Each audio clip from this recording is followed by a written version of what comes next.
10월 5일 화요일입니다. 가상자산 시황 분석 및 뉴스를 전달하는 블롱체인입니다. 지난 24시간의 주요 시황 정보입니다. 미국 뉴욕 증시가 주요 기술주 약세로 일제히 하락했습니다. 10년물 국채 금리가 1.47%에서 1.49%로 상승하면서 상승에 민감한 기술주들이 일제히 하락했습니다. 다우지수가 0.94% 하락하고 S&P 500 지수가 1.3% 하락했습니다. 나스닥 지수는 2.14% 하락하며 거래를 마쳤습니다. 비트코인 가격이 49,000달러 선까지 급등했습니다. 미국 증권거래위원회 SEC의 비트코인 상장지수 펀드 ETF에 대한 승인 기대감이 커지고 10월을 맞아 본격 상승세에 대한 기대감이 시장에 확산되고 있는 것으로 보입니다. 공포 탐욕 지수는 59를 기록하며 탐욕 단계로 전환됐습니다. 5일 오후 1시 10분 기준 코인마켓캡에서 비트코인은 전일보다 3.94% 상승한 49,255달러입니다.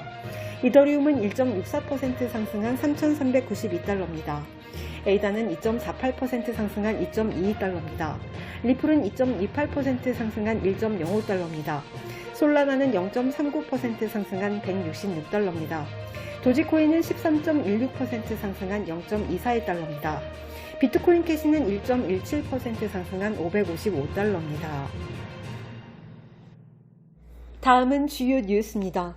달러 연동 스테이블 코인 USDC 발행사 서클이 미국 증권거래위원회 SEC의 조사를 받고 있다고 코인데스크가 전했습니다.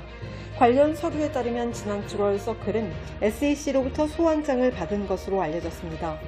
서클 측은 구체적으로 무엇에 대해 조사를 받고 있는지 밝히지 않은 채 SEC 조사에 전면 협력하고 있다고만 밝혔습니다.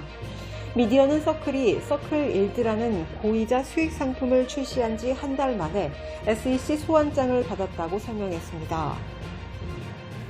헤지펀드 밀러밸류 파트너스 창업자 빌 밀러가 포브스 가상서밋 인터뷰에서 금은 마차나 말과 같은 반면 비트코인은 페라리와 같다고 비유했습니다. 밀러는 2017년 비트코인에 투자했을 때 초기 매수가는 개당 $200였고 지난 봄 비트코인 가격이 6만 달러에서 3만 달러로 반토막 났을 때 추가 매수해 비용이 개당 $800로 상승했다며 이번 서밋에 참여하기 하루 전에는 비트코인을 또다시 매수했다고 말했습니다. 한편 밀러의 발언은 이날 서밋에서 제이미 다이먼 JP모건 체이스 CEO가 비트코인은 색깔 때문에 금과 혼동하기 쉬운 황철광이라고 말한 것과 대비되는 발언입니다.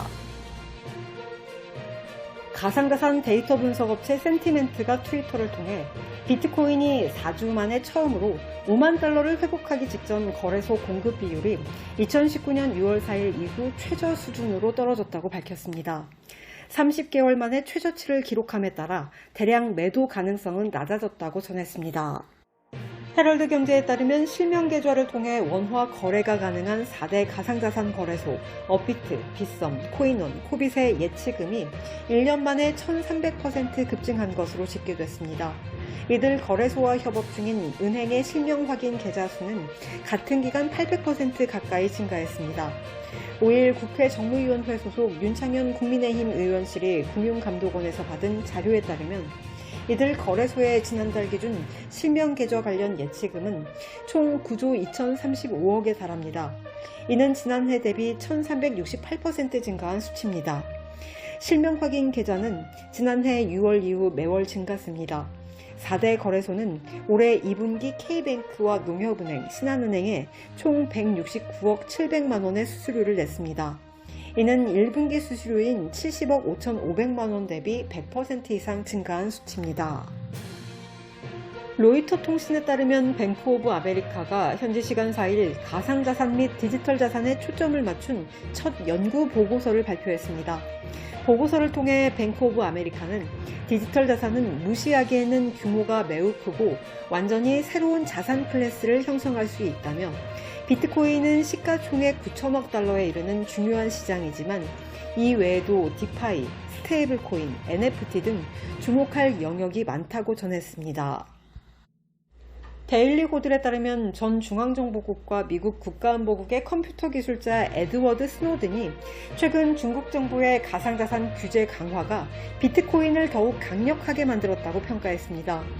그는 2020년 처음으로 비트코인을 사고 싶다고 생각을 했고, 당시 얼마나 많은 사람이 비트코인을 샀는지 궁금하다며 가상자산에 대한 이해와 지원을 약화시키려는 정부의 캠페인에도 불구하고 비트코인은 최대 10배 증가했다고 말했습니다. 심지어 중국은 가상자산을 규제했으나 이는 비트코인을 더욱 강하게 만들었다고 설명했습니다. 이어 최근 엘살바도르가 비트코인을 법정화폐로 채택했고, 비트코인의 설계적 특징으로 경쟁국가 역시 비트코인을 확보해야 한다는 압력이 있다며 늦게 오는 사람은 머뭇거리다가 후회할 수 있다고 덧붙였습니다. 브라질 연방 아우레오 리베이로 하원 의원은 곧 집이나 자동차, 심지어 맥도날드까지 비트코인으로 살 수 있게 될 것이라며 진짜와 가짜를 분리해 거래할 수 있는 규정을 만들어 어디서 구매하는지, 누구와 거래하는지 등을 확인할 수 있을 것이라고 말했습니다. 이어 비트코인이라는 자산으로 집과 자동차를 사고 저축도 하게 된다며 엘살바도르와 마찬가지로 브라질의 통화가 될 것이라고 덧붙였습니다.